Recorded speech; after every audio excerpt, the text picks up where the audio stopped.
Hello' নমস্কাৰ বন্ধুসকল। এতিয়া আপোনালোকে সকলোৱে গম পায় যে AP এৰিথমেটিক প্ৰগ্ৰেশ্যনৰ বহুতখিনি কুৱেশ্যনছ আপোনালোকে সকলোৱে ফৰ্মুলা বেছ কৰি কিনি কুৱেশ্যন ছল্ভ কৰে। চিম্পল কুৱেশ্যন হয়। আজি মই এনেকুৱা কুৱেশ্যনত কি কৰিব, যোনটো ফাৰ্ষ্ট আৰু লাষ্ট 994ৰ পৰা 3012 কি কৰিব, মাইনাছ কৰিব।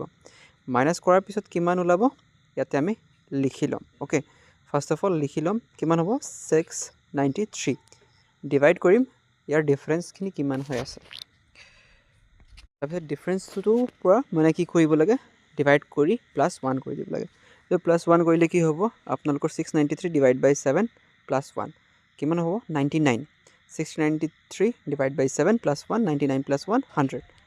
ছেইম কি কৰিব লাগে, এইটো মানে টোটেল 100 টাৰ্মছ আছে ইয়াতে। এইটো এৰিথমেটিক প্ৰগ্ৰেশ্যনৰ ভিতৰত টোটেল 100 টাৰ্মছ আছে। ছেইম এনেকৈ কুৱেশ্যন 18 21 24 102 ইয়াতে কিমান নাম্বাৰ অফ টাৰ্মছ কিমান হ'ব লাগে। ত' এনেকুৱা ধৰণৰ আপোনালোকে কুৱেশ্যন পাই থাকিব।